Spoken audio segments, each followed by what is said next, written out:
Sa nakaraang video guys, napag-usapan natin yung negosyo sa pamagitan ng panguhuli ng isda. Bawat isda na makikita natin sa palengke, may kanya-kanyang diskarte kung paano hulihin.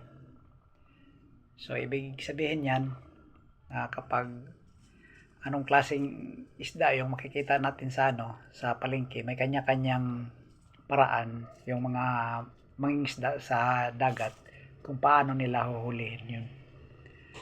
So basta ang usapan, pag marami kang huli, lumalaki ang kita mo. Pero kung wala kang huli, wala ka rin kita. Ngayon sa video na to guys, pag-usapan natin yung negosyo na sa pamagitan ng pag-aalaga naman ng isda. So sa palengke guys, may makikita tayo diyan na yung bangos, tilapia, hito, dalag, sugpo. Yun ang mga isda na mabibili natin na inaalagaan lang din ng mga farmer. Kahit farmer pwede ra mag-alaga ng isda. So ang guys, ang isda na na itong bangos, may paraan din to kung paano siya alagaan. So kung magaling ka mag-alaga ng bangos, so malaki ang kita mo. So dito sa Metro Manila guys, ang sikat ngayon na bangos na pinanggalingan yung bangos na galing sa Pangasinan. Na siguro yung sa lugar ng Pangasinan, well known sila sa pag-aalaga ng bangos, at saka yung area nila talagang maganda para sa bangos. Kung sa tilapia naman, ang sikat din dito na mga tilapia yung nanggaling sa Batangas. Pag sinasabing tilapia galing Batangas, mahal ang presyo. Kung bangos naman galing sa Pangasinan, mahal din ang presyo. Ibig sabihin, yung guys, yung pispa nila siguro malinis o di kaya maganda. isa din yan sa nagpamahal ng presyo. Ang pag-aalaga ng bangos guys, itong bangos yung may pagka-sensitive din. Sensitive siya sa yung sa araw, kasi yung doon sa amin, pag yung open space yung yung pispan mo, kung minsan na din sila, nagkandamatayan dahil sa ng pabago-bago ng klima ng panahon. Ang tilapia din, kung minsan mayroon ding time na na namamatayan din yung nagpipispan. Tapos yung yung bangos, pinipispan nila yan doon sa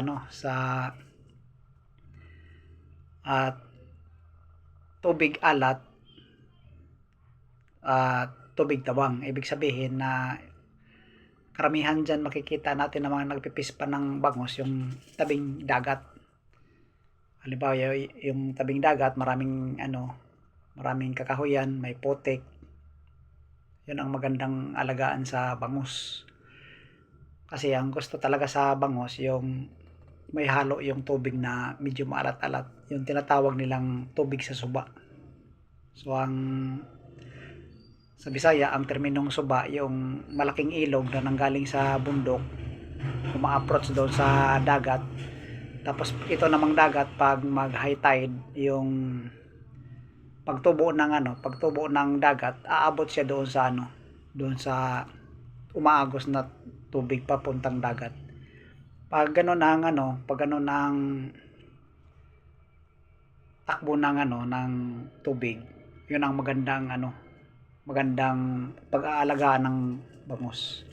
So ibig sabihin, sa pag-aalaga ng bangos, may halo yung tubig mo. May halong tubig dagat.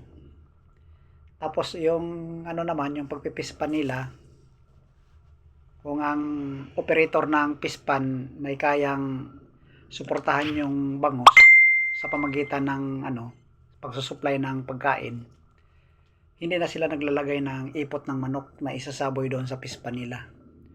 Ang purpose naman doon guys na sasabuyan nila para magkakaroon ng lumot. Pag magkakaroon ng lumot, yung lumot yun ang kinakain ng isda para makatipid sila sa sa patoka ng isda.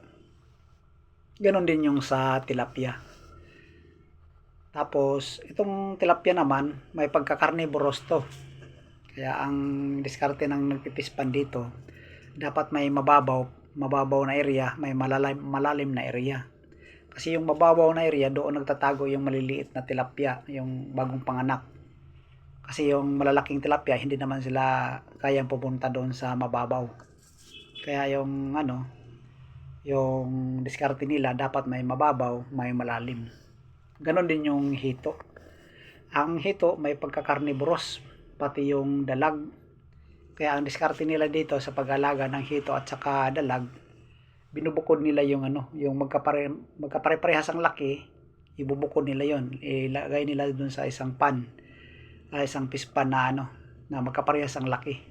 Kasi kung ipaghalo mo yung maliliit at saka malaki, kung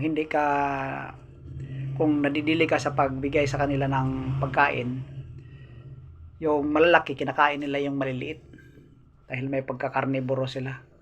So kailangan kung pare-parehas sila ang laki, hindi sila magpatayan doon kasi pwede silang lumalaban kasi magkaparehas ang laki. Pero kung may malaki, sinusunggaban yung maliliit, talo yung maliliit, kaya kinakain nila. So ganun yung pag-aalaga ng yung tilapia, hito at saka dalag. May pagka-carnivorous tong mga to. Kaya ang diskarte nila, yun sa sinasabi ko, binubukod yung magkapare-parehas ang laki. Sa sugpo naman guys, ganun din yung diskarte sa pag-alaga kagaya ng sa bangus. Dapat yung fish pond mo mayroong may tubig alat na pumapasok din doon. Kasi kung tubig tabang, hindi nabubuhay yung sugpo. Kaya mapapansin mo doon sa sa mga tabing ilog na tabi ng dagat, yung tinatawag namin sa Bisaya na kanipaan, katunggan, maraming mga sugpo doon na nabubuhay kasi mayroong tubig alat na pumapasok. Bagaman nasa tabing dagat siya o sa tabing ilog, sa ilog siya nakatira, pero yung ilog pinapasok ng tubig dagat, doon sila ngayon nabubuhay. So ang diskarte dito guys sa pagtitilapia o sa pag-alaga ng tilapia, bangos, hito, dalag at saka yung sugpo, ang karamihang pag-harvest nila nito guys, tapat nila sa pag-harvest na yung hanging habagat dumating. Ibig sabihin pag dumating yung hanging habagat, itong mangingisda sa dagat, hindi sila gaanong nakapangisda dahil maalon. Kapag wala gaanong nangingisda sa dagat, ang isda sa palengke mahal. Dahil alam naman natin dito sa Pilipinas na kapag ang Luzon, Visayas nagkakaroon ng masamang panahon, itong sa Mindanao, dahil walang bagyong pumapasok gaano sa Mindanao, lalo na parting Davao, Cotabato, yung mga mangingisda doon, pag alam nila na mahal dito sa Manila ang isda, dito nila ibabagsak. So pagdating sa isda nila dito galing sa Mindanao, so napakamahal. So kaya yung mga operator ng nagpipispan, saka sila ngayon mag-harvest para yung mga consumer na namahalan sa isda sa dagat, doon sila bumibili ngayon sa sa bangus tilapia o di kaya sa hito. So ganoon ang kalakaran ng mga operator ng pispan guys. Karamihan sa pag-harvest nila, itapat nila ng tag-alon yung dagat. Tapos may isda pa tayo guys na yung tinatawag na koi fish, goldfish. Ayan. So maraming nag-aalaga dito guys. Pero since hindi naman tayo makakita ng ng goldfish at saka koi fish na binibenta sa palengke na kinakain, doon naman nila to guys doon naman nila to ibenta doon sa mga pet shop. So dyan sa mga pet shop, sari-saring mga hayop ang ano natin dyan makikita. Tapos yung mga may alagang isda, aquarium, ganoon, doon nila ibibenta. So ang presyohan din nila doon guys, medyo mahal. Kasi ang maliliit na koi fish baka mabenta mo ng 100, yung maliliit, yung baby na kaya na alagaan.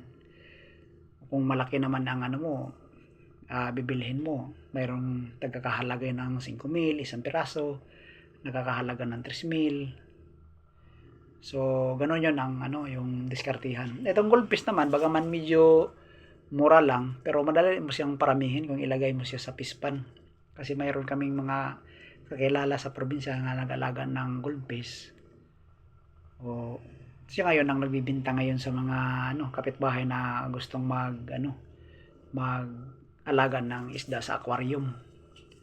So maliban doon sa mayroon siyang sariling fish pan na pang goldfish, gumagawa din siya ng aquarium. Gumawa siya ng aquarium, nagbibenta siya ng motor ng aquarium, tapos yung mga burluloy na ilalagay doon sa aquarium na maganda tingnan, pati ilaw ng aquarium. So kumikita siya. So ganun ang diskarte sa pag-aalaga ng isda. Kung hindi mo mabenta sa palengke, ibenta mo doon sa pet shop. So sa ganun na paraan guys, yung mga operator natin sa pigpipispan, kumikita pa rin sila. So ang alagaan natin guys na isda na pwede nating ibenta sa palengke, na pwede kakainin sa sa mga tao, itong bangus, tilapia, hito, dalag at saka sugpo. Kaso itong yung tilapia, hito, dalag, medyo mga pagka-carnivorous to sila. So kailangan kung magpispan ka, bukod-bukod mo ngayon yung magkaparehas ang laki. Kung mag-alaga ka ng yung dalag, hito at saka tilapia. Pero sa tilapia naman, kung ang pispan mo may mababaw na parte, kahit hindi mo na sila ibukod. Yung ibang mga operator ngayon, yung gumagastos sila talaga ng pagtitilapia, gumagawa na sila ngayon ng pispan na konkreto, yung parang swimming pool. Doon sa swimming pool nila, naglalagay sila ng mababaw na parte para yung maliliit na isda, doon sila tumatago para hindi sila makain ng malalaki. So ganun lang ang i-share ko sa inyo guys sa video na to guys.